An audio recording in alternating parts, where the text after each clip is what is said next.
नमस्कार, मी मंदार फणसे. बेधडकमध्ये तुमचं स्वागत. बेधडकमध्ये आज आपण चर्चा करणार आहोत मंदिर प्रवेशाच्या संदर्भात. महिलांना मंदिरामध्ये जो प्रवेश मिळत नाहीये त्या प्रवेशावरनं आंदोलन राज्यभर होत आहेत. त्या आंदोलनाच्या संदर्भात आपण चर्चा करणार आहोत. काही प्रश्न महत्त्वाचे आपण उपस्थित करतोय. त्र्यंबकेश्वरच्या मंदिरात महिलांना प्रवेश मिळू नये यासाठीच पुरुषांना बंदी घालण्यात आली आहे का, हा एक प्रश्न, महत्त्वाचा प्रश्न आपण उपस्थित केलेला आहे. न्यायालयानं आदेश देऊन सुद्धा महिलांना मंदिरात प्रवेश मिळत नसताना सरकार फक्त बघ्याची भूमिका घेतंय का, हे सुद्धा त्यानिमित्तानं आपण तपासतोय. हिंदू असो की मुस्लिम, महिलांना प्रार्थनास्थळी असलेली बंदी हे त्या धर्माचं मागासलेपण सिद्ध करतं का, हे सुद्धा त्यानिमित्तानं आपण तपासणार आहोत. अर्थात आपल्यासोबत तज्ज्ञ आहेत, मान्यवर आहेत. आपल्यासोबत सुनील कदम आहेत, सामाजिक कार्यकर्ते. आपल्यासोबत स्टुडिओमध्ये विद्या चव्हाण आहेत, राष्ट्रवादी काँग्रेसच्या आमदार. ललिता शिंदे आपल्यासोबत आहेत, ज्या विश्वस्त आहेत त्र्यंबकेश्वर मंदिर समितीच्या नाशिकवरनं. आणि प्राध्यापक शमशुद्दीन तांबोळी आपल्यासोबत आहेत, जे अध्यक्ष आहेत मुस्लिम सत्यशोधक मंडळाचे. या सगळ्यांचं स्वागत आहे. आणि अर्थात जो पहिला प्रश्न आहे तो ललिता शिंदे तुम्हाला विचारायचा आहे, कारण ज्या पद्धतीनं गेल्या काही काळात हा सगळा वाद चालू आहे, महिलांना मंदिरातल्या गाभाऱ्यामध्ये प्रवेशाला बंदी आहे. आतापर्यंतच्या अनेक धर्ममार्तंडांनी एकीकडे सांगितलेलं आहे, एकीकडे अनेक धर्ममार्तंडांचं म्हणणं सुद्धा आहे की असं काही नाही आहे. आणि असं असताना राज्यामध्ये एक प्रकारचं आंदोलनाची परिस्थिती आहे. या पार्श्वभूमीवरती त्र्यंबकेश्वर मंदिरांनी विश्वस्त समितीने जो निर्णय आता घेतलेला आहे की आता गाभाऱ्यामध्ये केवळ पूजा अर्चेसाठी तिथले जे असतील तेच जातील, पण त्या व्यतिरिक्त गाभाऱ्यामध्ये इतर कोणाला जायची परवानगी नाही. म्हणजे गाभाऱ्यामध्ये जे नेमून दिलेले लोक आहेत पूजा अर्चेसाठी तेच जाऊ शकतात. बाहेरची कुठलीही व्यक्ती, पुरुष असेल किंवा स्त्री असेल, ते जाऊ शकत नाही. आणि या निर्णयाला तिथल्या स्थानिक ग्रामस्थांचा सुद्धा विरोध आहे. त्यावरती तुमचं काय म्हणणं आहे? माननीय उच्च न्यायालयाने जो आत्ताचा परवाचा आदेश पारित केलेला आहे त्र्यंबकेश्वर स्त्री पुरुष समानतेबाबत, त्यामुळे आमच्या समोर सर महत्वाचे 3 प्रश्न उपस्थित झाले. एकतर संपूर्ण जो आज अनादी काळापासून जी परंपरा चालत आलेली आहे तिला एकदम खंडित कसं करायचं, आणि महिला प्रवेशाचा, आणि मग एकतर महिलांना प्रवेश देणं, नाहीतर मग पुरुषांना बॅन करणं, आणि नाहीतर सनदशीर मार्गाने माननीय सर्वोच्च न्यायालयात जाणं. या सगळ्या गोष्टीचा विचार करूनच आम्ही परत सांगतोय की काही काळापुरता हा निर्णय घेण्यात आलेला आहे. हा काही परमनंट निर्णय नाही आहे. नक्की. पण ललिताताई, तुम्ही जो म्हटलात की हे 3 मार्ग तुमच्या समोर होते, त्यातला तुम्ही दोन्ही पुरुष असतील स्त्री असतील दोघांनाही बंदी घालण्याचा त्याच्यामधला तात्पुरता निर्णय घेतलाय समितीनं, असं तुमचं म्हणणं आहे.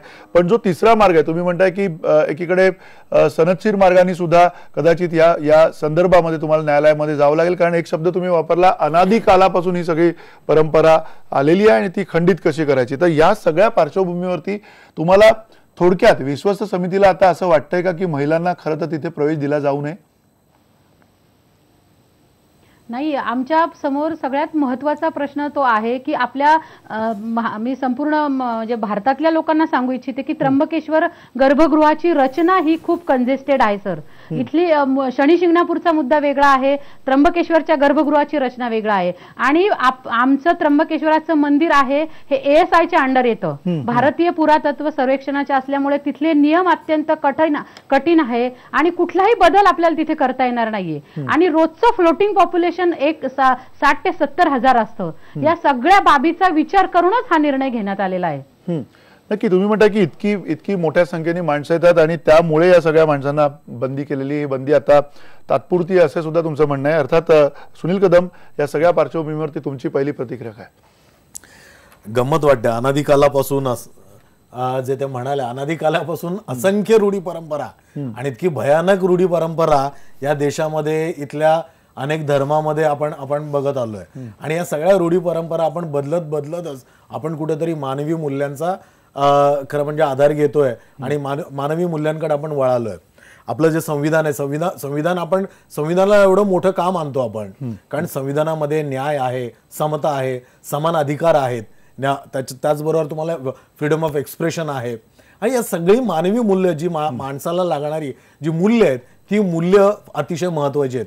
आणि या मूल्यांना जर तुम्ही धरून जाणार नसेल, कोणताही धर्म मग तो हिंदू असेल, मुसलमान असेल, पारसी असेल, आणि कुठलाही बौद्ध धर्म असेल, कुठलाही धर्म असेल, जर या मूल्यांना अनुसरून जर जाणार नसेल तर निश्चितपणे मला असं वाटतं की कालांतराने किंवा काही म्हणजे लवकरच हे सगळे धर्म कालबाह्य होतील. त्यामुळं आणि हे कालबाह्य होऊ नये म्हणून मला असं वाटतं की तुम्हाला जर असं वाटत असेल की तुमचे सगळे धर्म जर कालबाह्य होऊ नये असं जर वाटत असेल तर आपण संविधानामध्ये जी मूल्य आहेत, संविधान मोठं का केवळ त्या डॉक्टर बाबासाहेब आंबेडकरांनी लिहिलं म्हणून मोठं आहे असं नाही, पण डॉक्टर बाबासाहेब आंबेडकरांनी त्याच्यामध्ये दिलेली जी मूल्य आहेत, मानवी मूल्य, त्या मूल्यांवर आधारित इथले धर्म झाले पाहिजेत. ते जर झाले नाही तर कालबाह्य होतील. आणि रूढी परंपरा म्हणजे असंख्य रूढी परंपरा होतो. आपण इथं निर्गुणपणे म्हणजे केवळ नवरा मेला म्हणून बाईला जाळत होतो आपण. बरोबर. सतीसारख्या अशा रूढी परंपरा होत्या, अशा अनेक परंपरा होत्या, अनादिकालापासून होत्या. आणि ह्या परंपरा आपण का मोठ्या म्हणतो? केवळ त्या परंपरा पाळल्या जातात म्हणून त्या मोठ्या. ज्या दिवशी तुम्ही त्या बंद कराल त्यापर्यंत त्यांचं मोठेपण संपलेलं असेल.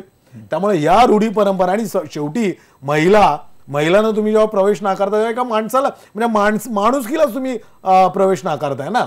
म्हणजे तुम्ही माणूस म्हटलं म्हणजे महिलांना काय माणूस. आणि आता तुम्ही जे म्हणाल्या की ते त्याची रचना इतकी भयानक आहे, अहो ती रचना काय, महिला आता एअरफोर्स मध्ये आहेत, नेव्ही मध्ये आहेत, महिलांनी सगळं पार केलंय ते आता. म्हणजे केवळ कशाची तरी भीती, पूर्वी तुम्ही धर्म बुडाला याची भीती सांगायचा, आता हे म्हणजे नाही महिलांना तिथं जाऊ नये कारण महिलांना धोकादायक आहे. असं महिला बघतील ना, त्यांना काय धोका स्वीकारायचा तो काय होणार आहे ते बघू देत ना, ते जातील ना, जाऊ देत ना. तुम्ही कशाला अडवताय? आणि एवढ्या अडवण्यावरनं तुम्ही एवढं काय म्हणजे रणकंदांच्या माजवलंय. मला वाटतं हे केवळ कुठेतरी राजकारण असू शकतं इथं. कारण याच्यामध्ये आता आपण बघतो म्हणजे भारत माता की जय आणि एकीकडनं हे सगळं म्हटलं जातं. आता याच्यामध्ये RSS ने इंटरव्ह्यू करून मला एक साधी गोष्ट हे करायची आहे, म्हणजे मोहन भागवत लोकांमध्ये खूप मोठ्या प्रमाणामध्ये कुठेतरी गोंधळ माजवण्यापेक्षा त्यांनी इथं इंटरव्ह्यू करून हे संपवत का नाही महिलांना सरळ. हा प्रश्न सुद्धा विचारूया संबंधितांना, पण तत्पूर्वी पुन्हा प्राध्यापक शमशुद्दीन तांबोळी तुम्हाला सुद्धा हाच प्रश्न आहे की धर्म हिंदू असो, मुस्लिम असो, आणखीन कदाचित ख्रिस्ती धर्म असेल आणि इतर धर्म आहेत, या सगळ्या धर्मांमध्ये कुठे ना कुठेतरी महिलांना दुय्यम स्थान आहे. आणि अशा वेळेला महिलांना तिथे प्रवेश देण्यासाठीची आत्ताची सगळी धावपळ चालू आहे. अगदी मुंबईतल्या हाजी अली दर्ग्यामध्ये सुद्धा मुस्लिम महिलांना त्याच्यासाठी आंदोलन करावं लागतंय.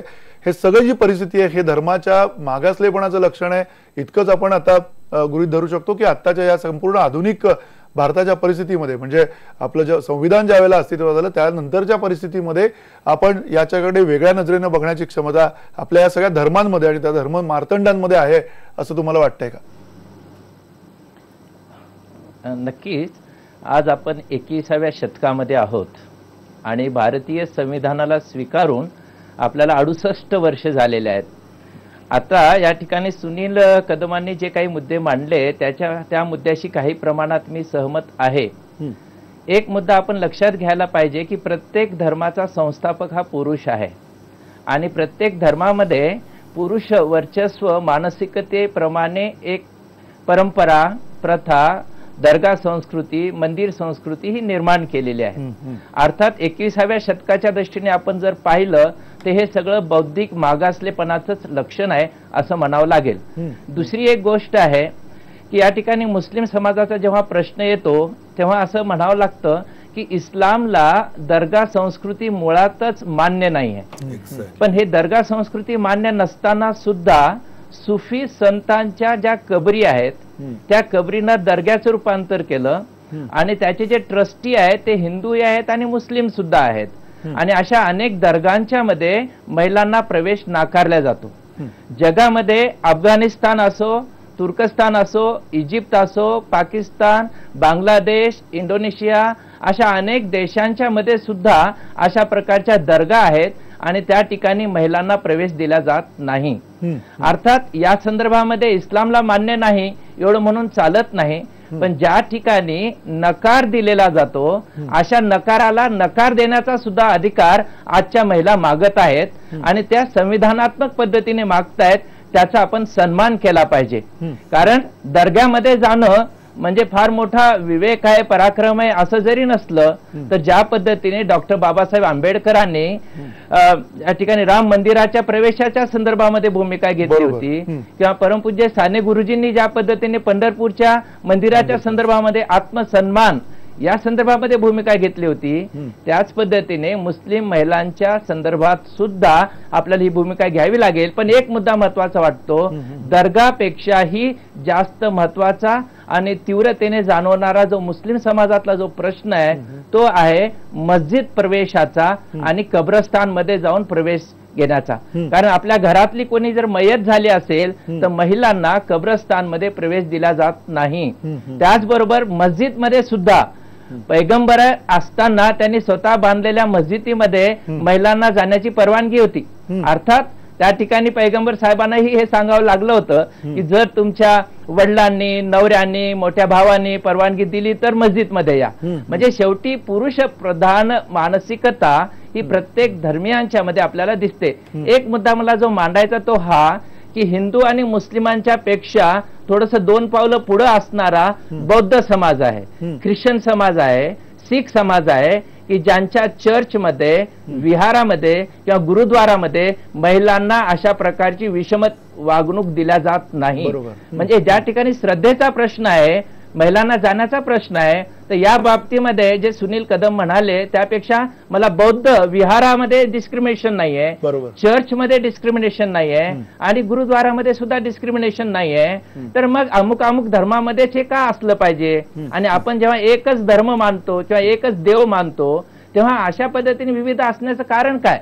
आणि म्हणून आज हे सगळं काल बाह्य झालेलं आहे आणि ज्या कालबाह्य गोष्टी आहेत त्या कालसापेक्ष पद्धतीने आपण स्वीकारल्या पाहिजेत आणि त्यासाठी मानसिकता आम्ही दाखवली पाहिजे. नक्की. अर्थात तुम्ही म्हणता ते अगदी योग्य आहे की कालबाह्य झालेल्या अनेक प्रथा, परंपरा, रूढी ज्या आहेत त्या बाजूला ठेवल्या पाहिजेत आणि नव्यानं काहीतरी घडलं पाहिजे तर त्या धर्माचा सुद्धा प्रवाहीपणा जो आहे तो, जिवंतपणा जो आहे तो आपल्या समोर येत राहील. पुन्हा विद्याताई, तुम्हाला सुद्धा हा प्रश्न एक महिला म्हणून, म्हणजे आपण राजकारण 2 मिनिटं बाजूला ठेवूया, पण एक महिला म्हणून तुम्हाला असं वाटलंय का कधी की त्या गर्भगृहात जायला पाहिजे? म्हणजे आपण अनेक वेगवेगळ्या मंदिरांमध्ये गेलेलो असतो. आता त्र्यंबकेश्वराच्या मंदिरामध्ये हा एवढा मोठा प्रश्न निर्माण झाला. अनेक गावातल्या मंदिरांमध्ये, म्हणजे अगदी माझ्या गावातल्या मंदिरामध्ये सुद्धा तिथल्या मंदिराची देखभाल करणाऱ्या स्त्री होत्या. म्हणजे तिथे त्या गर्भगृहात जाण्याची परवानगी होती, तिथे त्या तोच भगवान शंकर तिकडे होते, तीच पिंड होती.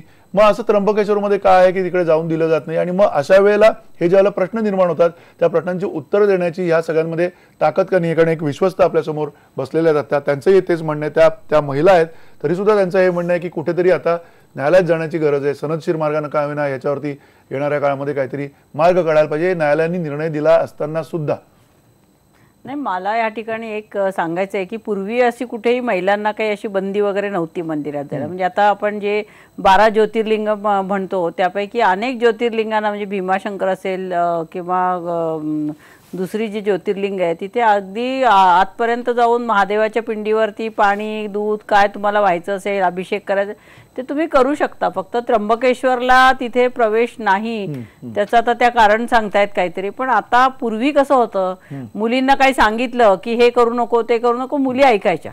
आता मुली ह्या पुरुषांच्या बरोबरीने सुशिक्षित झालेल्या आहेत, शिकलेल्या आहेत, विज्ञान काय ते त्यांना माहिती आहे.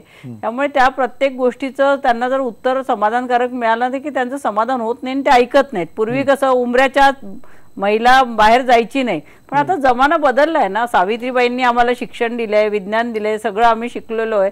त्यामुळे आता आताच्या मुली ज्या आता भूमाता ब्रिगेडच्या मुली जात आहेत तिथे, त्या शनी शिंगणापूर असो किंवा त्र्यंबकेश्वर असो, त्यांना आणि पुन्हा मुख्य म्हणजे आता हायकोर्टाने जर आदेश दिलेले आहेत की संविधानाने आम्हाला संविधानिक हक्क दिलेले आहे समानता, स्त्री पुरुष समानतेचे, मग तुम्ही आम्हाला रोखणारे कोण? असा प्रश्न सहज निर्माण होतो. पूर्वीसारखं आता वातावरण राहिलेलं नाहीये आणि अनेक मंदिरांमध्ये प्रवेश आहे, मग काही ठिकाणी प्रवेश नाही. त्यांना नाकारायचं म्हणजे त्याचा अर्थ काय आहे की समानता नाही हेच होतं ना. म्हणजे संविधान आणि हायकोर्ट याच्या पलीकडे कोण आहे.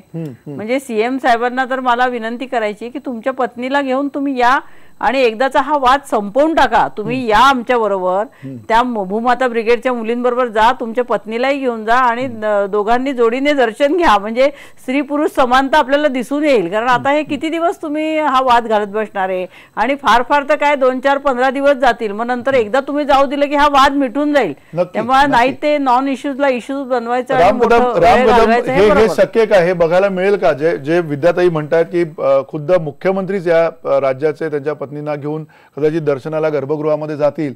अगदी आपण तर मुख्यमंत्री सपत्नीक दर्शन घेताना आपण बघतो पंढरपूरमध्ये, पण ते त्र्यंबकेश्वरमध्ये होत नाहीये. या सगळ्याचा प्रतिवाद तुम्ही कसा करताय? कसं आहे मंदिरजी, आधी चर्चेला मी नव्हतो त्यामुळे आधीचे वक्ते काय बोललेत मला कल्पना नाही. पण आपल्याला स्वतःला माहिती आहे की 3 वर्षापूर्वी कोल्हापूरच्या महालक्ष्मी मंदिरामध्ये एका विशिष्ट स्थानावर महिलांना अडवलं जात होतं आणि त्यावेळेस मी स्वतः माझ्या पत्नीला घेऊन मंदिरात गेलो आणि त्याच्यानंतर त्यावेळेचे तत्कालीन महाराष्ट्राचे मुख्यमंत्री पृथ्वीराज चव्हाण यांना जाहीर करावं लागलं की महिलांना त्या ठिकाणी रोखता येणार नाही. त्याच्यामुळे मी स्वतः आणि माननीय मुख्यमंत्र्यांनी स्वतः देखील या संदर्भामध्ये स्पष्ट केलेलं आहे की आम्ही लिंगभेद मानत नाही. स्त्री आणि पुरुष समान आहेत. सर्व प्रकारच्या मंदिरामध्ये प्रत्येकाचा तेवढाच समान अधिकार आहे.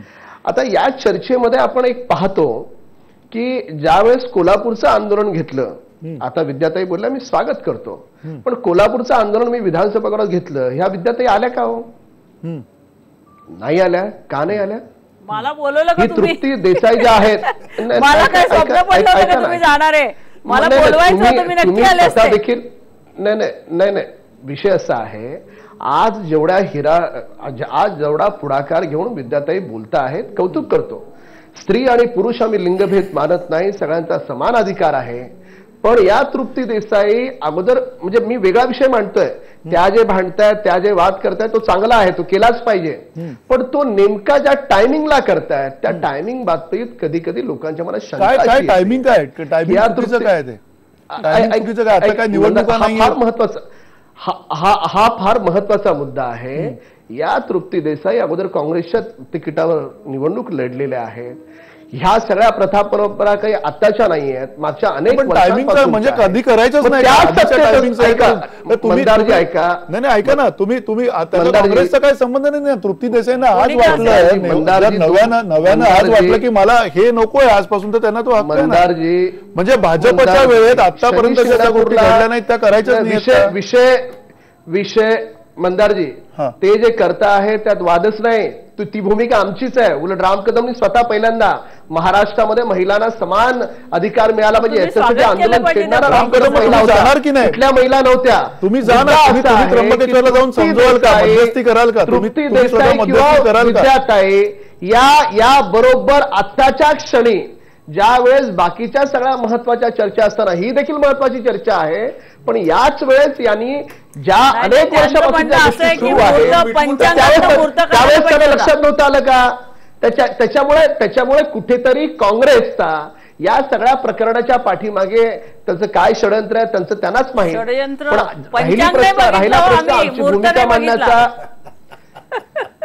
राहिली भूमिका आमची भूमिका आम्ही स्पष्ट केलेली आहे.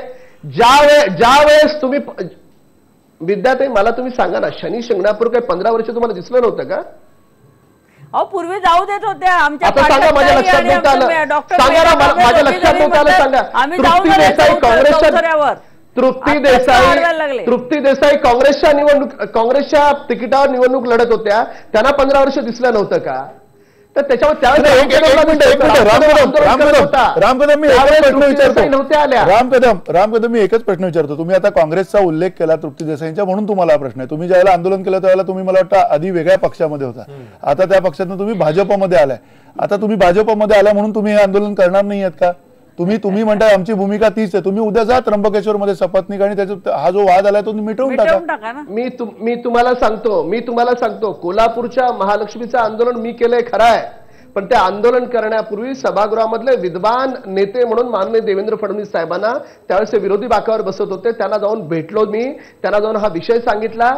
त्यांनी माझी पाठ थोपटून कौतुक केलं आणि सांगितलं हा विषय मांडला गेला पाहिजे आणि मी सामाजिक न्याय या विषयावर हा विषय मी पुढे आणला. तर त्याच्यामुळे ही भूमिका माननीय देवेंद्र फडणवीस साहेबांनी सुद्धा वेळोवेळी स्पष्ट केलेली आहे. दोघांना समान न्याय मिळाला पाहिजे आणि तो समान अधिकार मिळाला पाहिजे. या भूमिकेचं आम्ही स्वागत करतो. ठीक आहे, तुम्ही म्हणताय स्वागत कराल या सगळ्या गोष्टींचं, आपण त्याच्यावरती अधिक खोलवर चर्चा करूया. पण ललिता शिंदे, तुम्हाला सुद्धा हाच प्रश्न आहे की ज्या पद्धतीनं तुम्ही आतापर्यंत म्हणालेले आहात की कदाचित येणाऱ्या काळामध्ये तुम्ही सनदशीर मार्गाने न्यायालयामध्ये तुमची बाजू मांडाल, विश्वस्त समितीची बाजू मांडाल, गर्भगृहामध्ये जाण्यासाठी तुम्ही म्हटलात की तिथे परिस्थितीच नाहीये, पण आतापर्यंत पुरुषांना तिकडे जाण्याची परवानगी होती.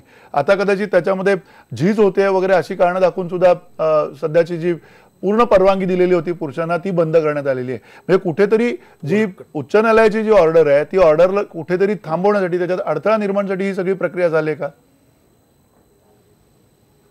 नाही, पुरुषांना परवानगी होती तर ती सोहळ्यावरती जातात आतमध्ये, आणि ती पण आम्ही मागे बोला ती पण आम्ही आता 1 मे 2015 पासून फक्त 1 तासाची परवानगी दिलेली आहे. आणि पुरातत्व खात्याचे पत्रव्यवहार आमच्याकडे आहेत. आपल्या देवाची प्रचंड झीज होते, सगळं पाण्याचा मारा होतोय, कुंकू, हळद कुंकू, या सगळ्या गंभीर गोष्टींचा पण विचार केलेला आहे आणि म्हणून हा निर्णय झालेला आहे. नाही ललिताताई, महिलांमुळे झीज होते का? महिला आत गेला तर झीज होईल आणि पुरुष आत गेला तर झीज नाही होणार? नाही, महिलांमुळे झीज होते. महिलांचा आणि पुरुषांचा हा प्रश्नच नाहीये सर. हा महिलांचा आणि पुरुषांचा हा प्रश्नच नाहीये. सगळ्यात पहिले आम्हाला प्रायोरिटी देणं आहे की देवाचं अस्तित्व वाचवणं. देवाचं अस्तित्व खरं तर देवच वाचवू शकतो. देवाचं अस्तित्व माणूस कसा काय वाचवू शकतो हाही एक मुद्दा आहे. पण तुर्तास आपण गर्भगृहाची रचना सर, बोला. गर्भगृहाची रचना बघा, आणि ASIच्या अंडर मंदिर असल्यामुळे तिथे कुठल्याही प्रकारची काही सुधारणा करता येणार नाहीये. या सगळ्या बाबी लक्षात घेऊन आणि मगच हा निर्णय घेण्यात आलेला आहे. ठीक आहे, या निर्णयाच्या संदर्भामध्ये पण आपण अधिक सखोल चौकशी करूया. प्राध्यापक शमशुद्दीन तांबोळी सुद्धा आपल्या सोबत आहेत. या सगळ्यांची आपण चर्चा करणार आहोत. एकूण मंदिर प्रवेश असेल किंवा अगदी मस्जिद प्रवेश असेल, या सगळ्या विविध धर्मांमधल्या ज्या प्रथा परंपरा आहेत त्या प्रथा परंपरा बदलण्याची ही वेळ आली का? महिलांना त्यांच्या आध्यात्मिक उन्नतीसाठी या सगळ्या मंदिर असेल, मस्जिद असेल किंवा इतर काही धार्मिक स्थळं असेल जिथे त्यांना परवानगी नाही, तिथे जाण्याची परवानगी लवकरात लवकर दिली जावी का, याबाबतची ही चर्चा आहे. आपण एका छोट्याशा ब्रेक नंतर ही चर्चा सुरू ठेवूयात.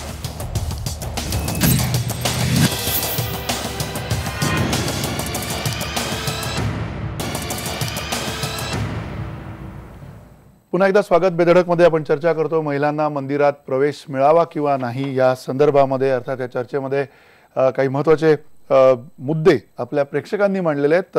प्राजक्ता सांडभोर म्हणतात, मागासले पण म्हणण्यापेक्षा भारतीयांना धर्माचाच अर्थ समजलेला नाही. मनीष पानसे म्हणतात, धर्माचा अर्थ न समजलेले असं वागतात. खरं तर या विषयाचं राजकारणच जास्त होतंय. सचिन कांबळे म्हणतात, मंदिरात महिलांना प्रवेशबंदी, मग सत्यनारायण पूजेला पुरुषांसोबत स्त्रीला बसवण्याचा आग्रह का? राजदीप पुणेकर म्हणतायत, ज्या धर्मात स्त्रियांना समानता नाही तो धर्म मागासलेलाच आहे. आणि नितीन म्हणतायत, धर्मासाठी मनुष्य नसून मनुष्यासाठी धर्म आहे, त्याचा भाऊ करू नका. या सगळ्या बोलक्या प्रतिक्रिया आहेत. आणि अर्थात हिंदूंच्या प्रतिक्रिया या सगळ्या म्हणजे हिंदूंच्या प्रतिक्रिया या सगळ्या पार्श्वभूमीवर पुन्हा एकदा शमशुद्दीन तांबोळी, तुम्हाला प्रश्न हाच आहे की एका महिलेची उन्नती, आध्यात्मिक उन्नती, तिचा जो हक्क असतो त्या हक्काला इस्लाम असेल, हिंदू धर्म असेल आणि इतर काही धर्मांमध्ये अशी उदाहरणं आहेत की ज्याच्यामध्ये आतापर्यंत विरोध केलेला आहे. एखादा असा काही विरोध तुम्हाला दिसतोय का की ज्या विरोधातनं नंतर पुढे परिस्थिती बदललेली आहे? खरं तर हिंदू धर्मात सुद्धा अशी अनेक उदाहरणं आहेत. अनेक मंदिरांमध्ये अशी उदाहरणं आपण लहानपणापासून बघितलेली, तिथे त्या गर्भगृहामध्ये त्या महिला गेलेल्या आहेत आणि त्यांना तिथे काही अटकाव नाहीये. देव तोच आहे, त्याच प्रकारचा देव आहे असं पण म्हणायला हरकत नाहीये. पण एका विशिष्ट स्थानावरच्या त्र्यंबकेश्वरच्या देवाला तिकडे परवानगी नाही, शनी मंदिरामध्ये तिकडे परवानगी नाही, अशी जी ज्यावेळेला परिस्थिती येते त्यावेळेला एकूण विश्लेषण आपण त्या धर्मातल्या महिलांचं कसं करावं? मंदारजी, तुम्ही जो एक शब्द वापरला की आध्यात्मिक उन्नतीसाठी दरगाह किंवा मंदिर प्रवेशाच्या संदर्भात एक परवानगी असावं, हक्क असावं. माझ्या दृष्टिकोनातून मी ज्या दर्गा पाहिलेल्या आहेत त्या आध्यात्मिकतेपेक्षा दुरावस्था तिथे जास्त दिसलेली आहे. मी काही दर्गामध्ये गेलो, उदाहरणार्थ नागपूरची बडी ताज म्हणून एक दर्गा आहे आणि त्या ठिकाणची अशी स्थिती आहे की घरामध्ये जर कुठल्या कारणाने एखाद्या महिलेवरती आघात झालेला असेल, मानसिक त्रास होत असेल आणि तिच्यामध्ये जर मनोरुग्णता आलेली असेल तर अशा महिलांना सरळ सरळ त्या दर्ग्यामध्ये नेऊन सोडायचं आणि त्याच्यानंतर तिची काळजीच कधी करायची नाही. हे जसं बडा ताजला मी पाहिलं नागपूरला, तसं मिरजला सुद्धा गंडे बांधणं म्हणजे अध्यात्मापेक्षा अंधश्रद्धा मोठ्या प्रमाणामध्ये इथे बोकाळल्या जातात आणि ह्या सगळ्या मंदिर आणि या प्रकारचे दर्गा ही जी संस्कृती आहे ते अंधश्रद्धेची आणि शोषणाची एक साधनं झालेली आहेत आणि अनेक जण याकडे दुकानाच्या दृष्टिकोनातून पाहिलं जातं. एक प्रकारचं दुकान चालवावं, अर्थकारण पाहावं या दृष्टीने होत आहे.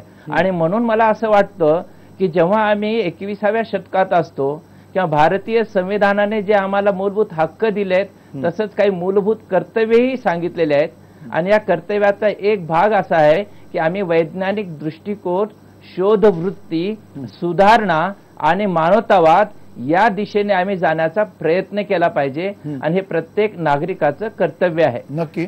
आता जे न्यायालयाने जो निर्णय दिलेला आहे तो निर्णय हा केवळ फक्त हिंदू महिलांच्यासाठी असता कामा नये, मुस्लिम महिलांना सुद्धा अशा पद्धतीने दर्गामध्ये जाण्यासाठी, मस्जिदमध्ये जाण्यासाठी परवानगी असली पाहिजे. यासाठी सुद्धा मुस्लिम सत्यशोधक मंडळ हायकोर्टामध्ये पिटिशन दाखल करण्याचाही विचार करत आहे. कारण विद्या बाळांसारख्या सामाजिक कार्यकर्त्यांनी जे केलं ते त्याच पद्धतीने त्याच प्रकारची प्रबोधनाची परंपरा मुस्लिम समाजात सुद्धा यायला पाहिजे. यासाठी हमीद दलवाई यांनी मुस्लिम सत्यशोधक मंडळाची स्थापना केली होती. तोंडी तलाक सारखा जेव्हा प्रश्न होता त्यावेळेस मुस्लिम समाजातल्या सनातनी लोकांनी आपल्या घरातल्या बायका, बहिणी, आया यांना बाहेर काढून आम्हाला सवत चालणार आहे, आम्हाला तोंडी तलाक चालणार आहे आणि आमच्या शरीयतमध्ये कुठल्याही प्रकारचा बदल आम्हाला नको आहे, अशा प्रकारची नेमकी अशीच भूमिका येते. म्हणजे जे आता शनी शिंगणापूरला आपण पाहतो, एका बाजूने मंदिर प्रवेशासाठी प्रयत्न करणाऱ्या महिला आहेत आणि त्याच महिलांना अडवणाऱ्या सुद्धा दुसऱ्या एक महिलाच आहेत. म्हणजे अशा पद्धतीचा जो काही प्रश्न निर्माण होतो तो गंभीर आहे. हाजी अली सारख्या ठिकाणी राष्ट्रीय मुस्लिम महिला आंदोलनाच्या महिलांनी जो लढा दिला की हाजी अली मध्ये दर्गामध्ये प्रवेश मिळाला पाहिजे, पण मला असं वाटतं की जेव्हा न्यायालयाच्या मार्फत अशा प्रकारचा आदेश येईल, कायद्यामध्ये जेव्हा रूपांतर होईल तेव्हा प्रत्येक दर्गा असेल, मस्जिद असेल, मंदिर असेल यांना परवानगी देत असताना त्यामध्ये एक कॉलम असला पाहिजे की कुठल्याही पद्धतीने स्त्री पुरुष असा भेदभाव न करता प्रत्येकांना यामध्ये ज्यांची श्रद्धा आहे, ज्यांची आस्था आहे त्यांना कुठल्याही पद्धतीने रोखता येणार नाही. ज्या पद्धतीने यापूर्वी हॉटेलमध्ये बोर्ड लावल्या जात असत तसंच प्रत्येक मंदिराच्या ठिकाणी सुद्धा, दर्ग्याच्या ठिकाणी सुद्धा बोर्ड लावले पाहिजेत. या ठिकाणी सर्व धर्माच्या स्त्री पुरुष या सर्वांना मुफ्त असा प्रवेश आहे. काही मंदिरांच्या मध्ये तसं दिसतं. शमशुद्दीनजी, तुम्हाला एक प्रश्न विचारायचा आहे, समजून घेण्याच्या दृष्टिकोनातून आहे आणि थेट प्रश्न असा आहे की इस्लाम मध्ये आतापर्यंत जगभरामध्ये अशी काही उदाहरणं आहेत का जिथे मस्जिदीमध्ये महिलांना प्रवेश दिला गेलेला आहे आणि जर दिला गेला असेल तर तो कुठल्या आधारावर दिला गेला, नसेल तर येणाऱ्या काळामध्ये देण्याची शक्यता इस्लामच्या आत्ताच्या सद्य परिस्थितीमध्ये कितपत तुम्हाला वाटते? कारण नाहीतर ते परत परत काळाच्या आपण पुढे असतो आणि काळ प्रत्यक्षात खूप मागे असतो अशी जी परिस्थिती आपल्याला दिसते, त्या अनुषंगाने इस्लाममध्ये असं काही उदाहरण आहे का? मी जे सुरुवातीला जे सांगितलं होतं की मोहम्मद पैगंबरांनी स्वकष्टानं स्वहस्ते जी मस्जिद बांधलेली होती त्या मस्जिदीमध्ये सुद्धा स्त्रियांना जाण्यासाठी परवानगी दिलेली होती. नंतरच्या काळामध्ये पुरुष प्रधान मानसिकतेने जे बंधनं घातली ती आपण विचारात घ्यायला पाहिजे. भारतामध्ये सुद्धा केरळ राज्यामधल्या महिला संघटनांनी मस्जिदीमध्ये नमाज अदा करण्यासाठी परवानगी असावी यासाठी लढा दिला होता. तो लढा मान्य केला नाही म्हणून शाहिस्ता अंबर सारख्या कार्यकर्तीने तामिळनाडूमध्ये स्वतःच्या कष्टाने आणि पैशातून आणि निधी उभा करून एक महिलांच्यासाठी वेगळी मस्जिद बांधलेली आहे. शेवटी ही वेगळीच मस्जिद बांधावी लागलेली आहे. पण अनेक ठिकाणी अशी ही प्रथा आहे जगामध्ये मस्जिदीमध्ये की एका मस्जिदीमध्ये अशा पद्धतीने पडदा केला जातो, एक प्रकारचं सेपरेशन केलं जातं. एका बाजूने पुरुषाने आणि दुसऱ्या बाजूने स्त्रियांनी नमाज अदा करावी. किंवा खालच्या मजल्यावरती पुरुष असतील, वरच्या मजल्यावरती महिला असतील, अशा प्रकारची सुद्धा काही ठिकाणी व्यवस्था केलेली आहे. त्यामुळे हा जो सगळा प्रश्न आहे तो इस्लामशी निगडीत नाहीये, धर्माशी निगडीत नाही. धर्माच्या नावाने निर्माण केलेल्या कर्मकांड परंपरा यातून निर्माण झालेली संस्कृती आहे. आणि प्रत्येक ठिकाणी स्त्रीला दुय्यम स्थान द्यायचं, तिला इन्फेरियर समजायचं, कमी लेखायचं, या दृष्टीतून अनेक ज्या पद्धतीने प्रथा निर्माण झाल्या, परंपरा निर्माण झाल्या, त्यातली ही एक प्रथा आहे आणि ती अमानवीय आहे. आणि मला वाटतं मूलभूत इस्लामला सुद्धा हे मान्य नाहीये. नक्की. सुनील कदम, ज्यावेळेला आपण हा सगळा विषय बोलतो, म्हणजे एकीकडे आपण त्याला गर्भगृह म्हणायचं, महिलांमध्ये ज्या गर्भातनं आपण पुरुष बाहेर येतो त्या गर्भाच्या संदर्भातली ही सगळी चर्चा करतो, आणि त्या गर्भगृहामध्ये स्त्रीला सुद्धा जायला बरोबर. म्हणजे शब्दाच्या अगदी व्युत्पत्तीशास्त्रापासून जरी जायचं झालं तरी सुद्धा त्या शब्दाशी किती महिलेचा किंवा स्त्रीत्वाचा अतिशय जवळचा संबंध आहे असं आपण बघू शकतो याच्यामध्ये. आणि असं असताना सुद्धा आपण पूर्ण झापडं लावून कुठले तरी अनादिकालाच्या परंपरा आपण सांगतोय, त्या परंपरा सांगताना काही त्याला कदाचित कागदाचा आधार पण नसेल, किंवा परंपरेचा किंवा कुठल्या धर्मग्रंथामध्ये पण अशा पद्धतीच्या गोष्टी लिहिल्यात किंवा नाहीत अशी शक्यता आहे. हे सगळं असताना लवकरात लवकर कायद्याच्या अनुषंगाने या धर्माच्या या सगळ्या परंपरा ज्या त्या बदलण्याची क्षमता आपल्या सगळ्या मानसिकतेमध्ये आहे असं वाटतंय. अनेक वेळा काय होतं की म्हणजे फार चतुरपणे याची रचना केली जाते. ती रचना कशी आहे की नॅचरल सायन्सवर पण आधारित काही रूढी परंपरा असल्यासारखं ते भासवलं जातं. खरं म्हणजे असं कुठल्याच धर्मात नाहीये, पण तो भासवण्याचा प्रयत्न, मग तो त्याला लॉजिक देण्याचा प्रयत्न होता. खरं म्हणजे मला एक असं म्हणायचंय की तो धर्म कोणताही असू द्या, इस्लाम असू द्या, तो हिंदू धर्म असू द्या, अन्य कोणताही धर्म असू द्या, कोणत्याही धर्मामध्ये रूढी परंपरा अनादिकालापासून केवळ चालत आल्यात म्हणून ते आपण पाळल्या पाहिजे, हा केवळ मूर्खपणा आहे. आपण नवीन निर्माण करूया ना. प्रत्येक धर्मामध्ये जर तो धर्म कालबाह्य व्हायचा नसेल तर येणारा धर्म कसा असला पाहिजे, तो डायनामिक असला पाहिजे. डायनामिक म्हणजे काय की येणारा काळ त्याला इनकॉर्पोरेट करता आला पाहिजे. हे सगळे धर्म जे कालबाह्य होत आहेत, जे मानवी मूल्यांवर आधारित नाहीत, जिथं स्त्री आणि पुरुष यांना वेगळं मानतात, असे धर्म जर तुम्ही त्याच्यावर केवळ रूढी आणि परंपरा आहेत म्हणून तुम्ही पाळणार ना, तर कोणताही धर्म, मला अगदी त्याच्यात सिंगल आउट कोणाला करायचं नाही, तर या सगळ्या धर्मांनी ह्या सगळ्या रूढी परंपरा केवळ आणि केवळ मानवी मूल्यांवर आधारित नाहीत म्हणून त्या खरं म्हणजे आता झुगारून दिल्या पाहिजेत. ही वेळ आलेली आहे. So you have to be defined now. आणि हा डिफायन्स जर तुम्ही 21व्या शतकात जर आणणार नसाल आणि कुठलं तरी गृह आणि असे काही वेगवेगळे शब्द वापरणार असाल, काहीतरी कुठेतरी नॅचरल सायन्सशी त्याचा संबंध जोडणार असाल, किंवा कसं धोकादायक आहे किंवा कसं स्त्रीला धोकादायक आहे, स्त्रीच्या गर्भावर, तिच्या ओटीपोटावर कसे परिणाम होणार आहेत तिथे गेल्यानंतर, हे सगळे खरं म्हणजे तुम्हाला त्याचं एक उदाहरण देतो. डॉक्टर आंबेडकर ज्या वेळेला म्हणजे DSC economic, London school of economics मधनं डीएससी पदवी घेतलेला एक विद्वान, तिकडनं बॅरिस्टर झाले, ते होऊन बॅरिस्टर होऊन आले आणि त्यांना एक परंपरा, धर्माची परंपरा म्हणून केवळ पाण्याला त्यांना हात लावता येत नव्हता त्या महाडच्या 14 तळ्यामध्ये. ही परंपरा होती, पण ती त्या परंपरा डॉक्टर बाबासाहेब आंबेडकरांनी मोडली. त्या रूढीलाच कुठं हात घातला, त्या फाउंडेशनलाच हात घातला. काय हे झालं, उलट ते पाणी पवित्र झालं. उलट तुम्ही स्वतंत्र म्हणजे एक एवढी चांगली घटना बाबासाहेबांनी लिहिली, ज्याच्यामध्ये मानवी मूल्य आहेत, ज्याच्यामध्ये तुम्हाला स्वातंत्र्य आहे, ज्याच्यामध्ये तुम्हाला एक्सप्रेशन आहे, ज्याच्यामध्ये तुम्हाला संधी आहे, या सगळ्याच्या त्यांना लिहिता आल्या.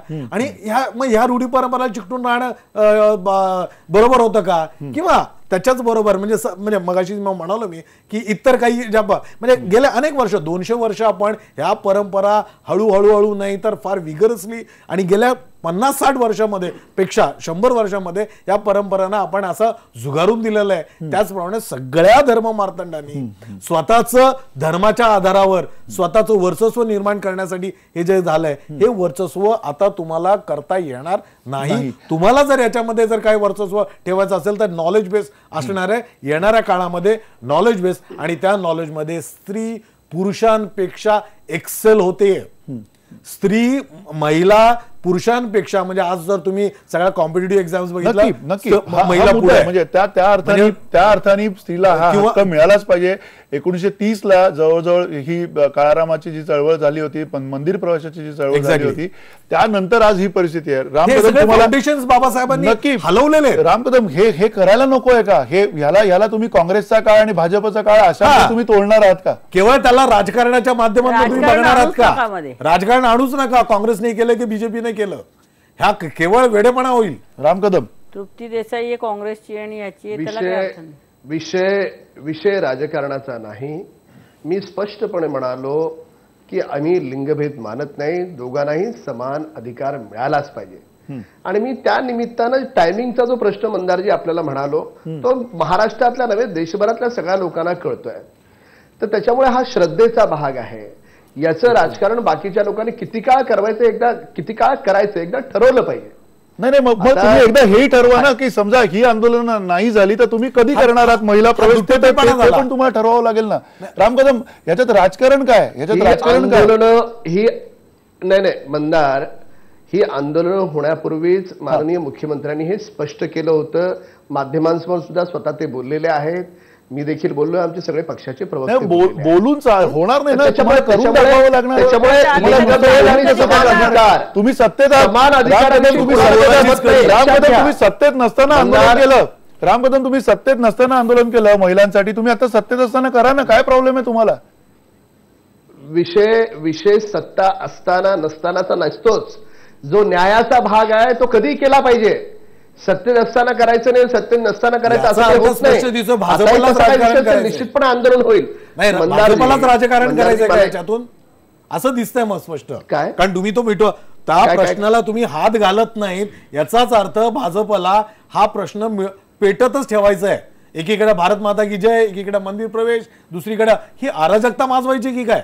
जे प्रश्न चुटकी जरशी संपू शकतात त्याला तुम्ही भावनेचा आधार, त्याला श्रद्धेचा आधार देणार, रूढी परंपरेचा आधार देणार, म्हणजे इथं कुठंतरी भलं मोठं राजकारण तुम्ही शिजवायचा प्रयत्न. राम कदम बोला पटकन. मला यांच्या म्हणण्याचा अर्थच कळत नाहीये. मुळामध्ये मी तीनदा म्हणालो की आम्ही लिंगभेद मानत नाही, समान अधिकार स्त्री पुरुषांना मिळाले पाहिजे. तरी प्रश्न स्वतः पहिल्यांदा केलं. याच्यानंतर तुम्ही याला राजकारण जोडणार असाल तर ऐकणाऱ्या लोकांना कळतंय राजकारण तुम्ही करताय का मी करतोय. अहो, हा विषय एका मर्यादे, मुळामध्ये समान अधिकार हीच सरकारची भूमिका आहे.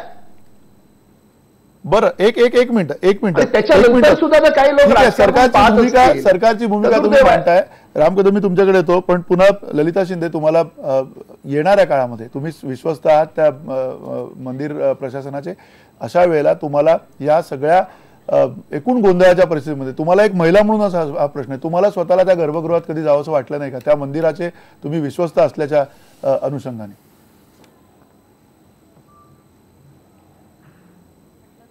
आणि दर्शनाची, श्रद्धेची, ज्याची त्याची ही एक हे असते.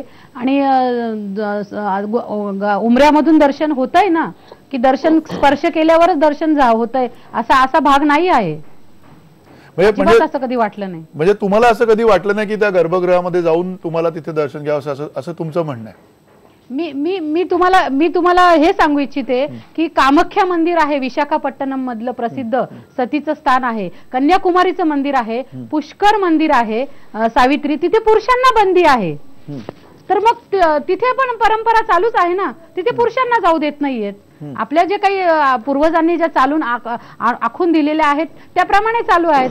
कामाख्या मंदिरामध्ये महिला पूजा करतात. काहीतरी कारण असेल ना, काहीतरी शास्त्र असेल त्याला.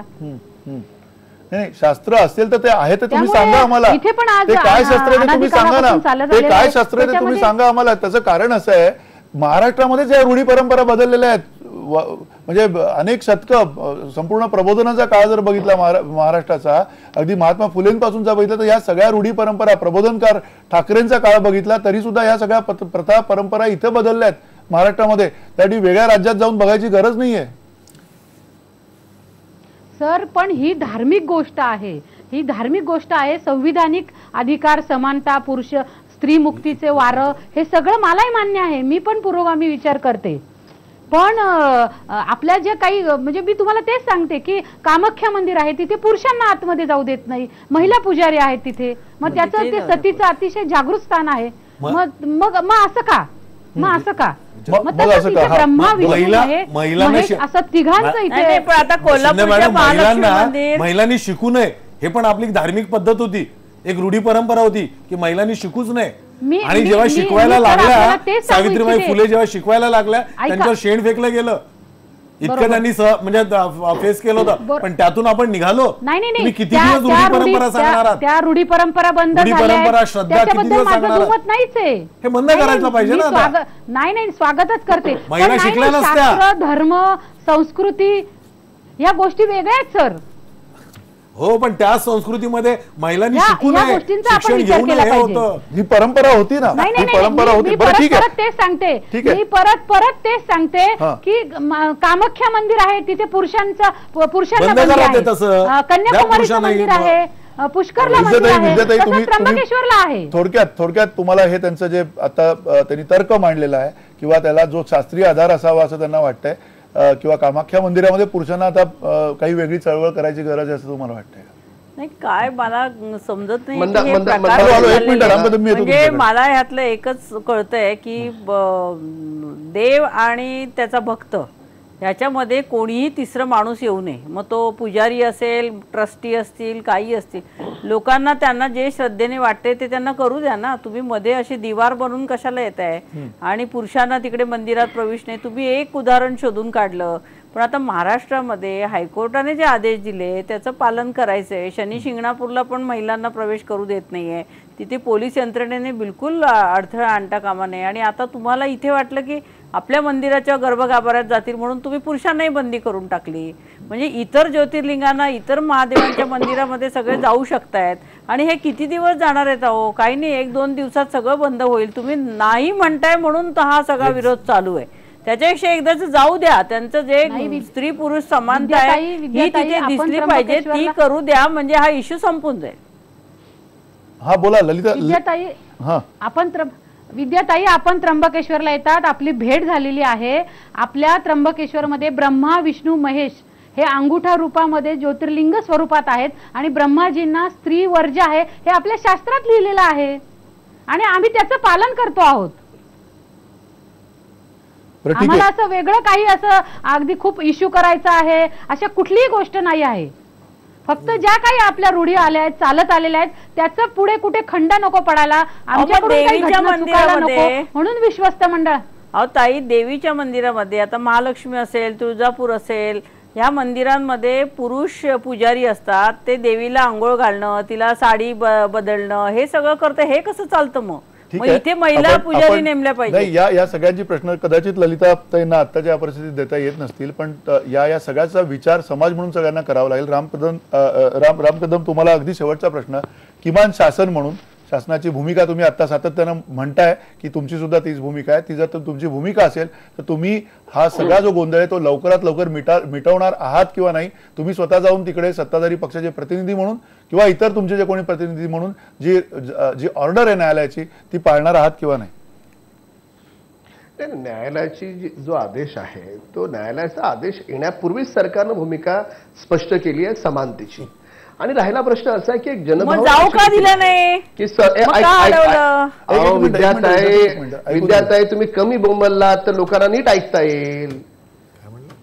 अहो तुमचे विषय शब्द, तुमची एवढाच भाषा, आहे. तुम्ही आता मनसेमध्ये नाही आहे, तुम्ही एका हो, सुसंस्कृत हो, पक्षात हो, आहे. हो. तेव्हा कसं महिलांची झालं माहिती आहे बोलताना का? जरा तुम्ही- सुसंस्कृत सभ्यतेने बोला आणि टीव्हीवर बोलताय. विद्याताई तुमचे सगळे डिस्कशन महाराष्ट्रात लोक पाहतात. प्रत्येक तुमचं याच्यामध्ये बघताय, फक्त तुम्ही विचारवंतांना बघा, माझं ठेका नका. तुमच्याचकडे असतो.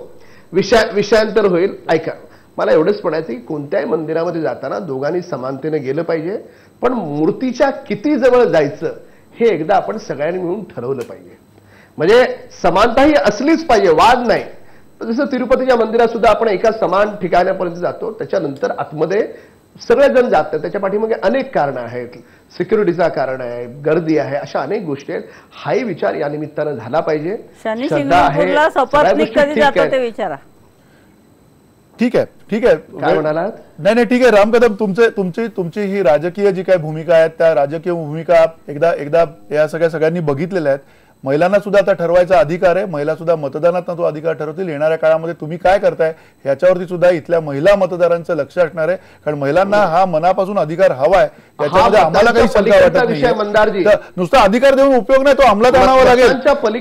तुमच्याकडे सत्ता आहे, तुम्हाला तो अंमलात आणण्याची हिंमत दाखवायला लागेल. ज्यावेळेस सत्ता नव्हती अशा लोकांनी म्हणून ते लोक महालक्ष्मी मंदिरात गेले, आता शनी शिंगणापूरला कधी जायचं ते सांगा. तुम्हाला ती हिंमत दाखवावी लागेल. त्याचं कारण हा धर्म नाहीतर बदलणार नाही, हा धर्म प्रवाहीपणे बदलणार नाही. त्याशिवाय ज्या ब्रह्माने निर्मिती केली असं त्या म्हणतात, त्यांना ब्रह्माला स्त्री चालत नाही त्या म्हणतात, त्याच ब्रह्माने स्त्रीची निर्मिती केली. जर का या सगळ्या थिअरीकडे आपल्याला हे करायचं झालं तर त्याच ब्रह्मांडामध्ये इथे स्त्रिया आहेत. म्हणजे आपण काय बोलतोय त्याच्यामध्ये किती विरोधाभास आहेत, त्या धर्मामधले विरोधाभास काढावे लागतील, तेव्हा तो अतिशय चांगला सुबक धर्म होईल समजून घेण्यासाठी सामान्य माणसासाठी. हा विषय ज्यांनी मांडला त्याला त्याच्याविषयी स्पष्टीकरण विचारा. मी आपल्याला एवढंच सांगतो की हा विषय आपल्या आईला आपल्या सोबत मंदिरात आपण कुठपर्यंत घेऊन जायचा आहे, आणि आपण जिथपर्यंत जाऊ तिथपर्यंत आपली आई सुद्धा आपल्या सोबत आली पाहिजे, ही आमच्या सरकारची भूमिका आहे. आपण सगळ्यांच्या आपल्या आयांना घेऊन जाऊया ना, ही आमची भूमिका घेऊन जाऊया ना, काय प्रॉब्लेम आहे? त्याच्यामुळे भूमिका प्रश्न कुठे आहे? बाकीचे लोक या निमित्तानं राजकारण करण्याचा प्रयत्न करतात, एवढीच माझी नम्र विनंती आहे. या सरकारची जी भूमिका आहे त्याच्या कृतीमध्ये कधी रूपांतर होणार आहे की होणारच नाही? ठीक आहे, कदाचित राम कदम यांना राम कदम ऐकू आले का त्यांचा प्रश्न? अगदी थोडक्यात 30 सेकंदात सांगा. ऐकलं ना? बरं, फक्त ऐकतच राहणार की कृती करणार? 100% कृती करणार. ठीक आहे, तुम्ही आता म्हणताय कृती काय करणार ते बघावं लागेल येणाऱ्या काळामध्ये. आणि अर्थात महिलांना मंदिर प्रवेशासाठी या काळामध्ये 2016 मध्ये एप्रिल महिन्यामध्ये झगडावं लागतंय, हेच सगळ्यात महाराष्ट्रासाठी दुर्दैवाची गोष्ट आहे. त्याचं कारण हेच आहे की 1930 सालात दलितांना झगडावं लागलं, त्याचे परिणाम नंतरच्या काळामध्ये महाराष्ट्राने बघितलेले आहेत, हिंदू धर्मानी तथाकथित सुद्धा बघितलेले आहेत. आणि अशा वेळेला आता ही जी परिस्थिती आलेली आहे त्या परिस्थितीचा सुद्धा विचार करा, आणि जे कोणी धर्ममार्तंड असतील त्यांनी बसून या परिस्थितीवरती सुद्धा काहीतरी तोडगा काढावा. इस्लाम असेल, हिंदू असेल, महिलांना बरोबरीचे अधिकार मिळाले पाहिजेत, ही आयबीएन लोकमतची भूमिका आहे. धन्यवाद, नमस्कार.